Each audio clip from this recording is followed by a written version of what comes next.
David and his friends are doing some detective work in Norfolk, a county in the east of England.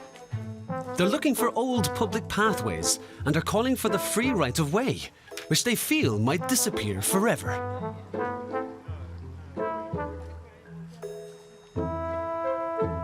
This is an obvious old drove road because of its size and the complexity of trees in the hedgerow. And you'll see that the road here is hollowed respective to the fields either side, which is an indication it's a very old road indeed. Suddenly the path comes to an end. That's the Watton Road, just there. This is where the Pathfinder's work begins. They're looking for evidence that it was illegally closed off. Hikers' organisations estimate that more than 10,000 kilometres of public pathways are inaccessible. Can't really get through there, can you? So people, meanwhile, have been walking up there. Many years ago, a former landowner planted a hedge in the middle of the path. You won't get through. It's just he used to join one church to another church, and presumably it's the way the rector would have walked up and down, and the congregation. Those paths were there before the present landowners. That some of these paths are thousands of years old, so no landowner has the right to stop people walking on land where people have trodden. You think Roman soldiers have walked it, and everybody since. David wants to document the case.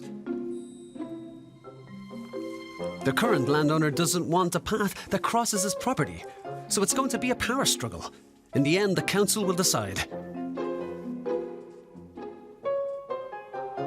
We need to do a lot more work. I should go back and look at the satellite views, and so I shall get an overall view of perhaps where the path was. David has submitted 27 applications in all. He's called for 30 tracks on one property alone to be made accessible.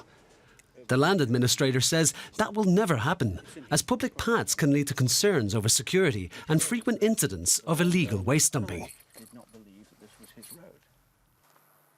And so it's evidence that... Yeah, I need to look at the evidence. It's possible that we could agree maybe one or two of the tracks. There are some droves that have got a lot of history, but there are other paths. This path here that we're looking at was made by the farm. It was part of a field. It's not a recognised drove, so we would probably resist this particular track. But David would never settle for that. For him, it's a matter of principle. What's driving this is the requirement to have all these documented by January the 1st, 2026. When that deadline goes, we lose all ability to find lost rights of way. So paths that the public ought to have a right to walk over, and those rights of way still continue without until legally closed off, they will entirely disappear. And find out what his attitude is. So David, Anne, Sue and Ian will keep on looking. They want to fight for the right to roam the English countryside until the bitter end.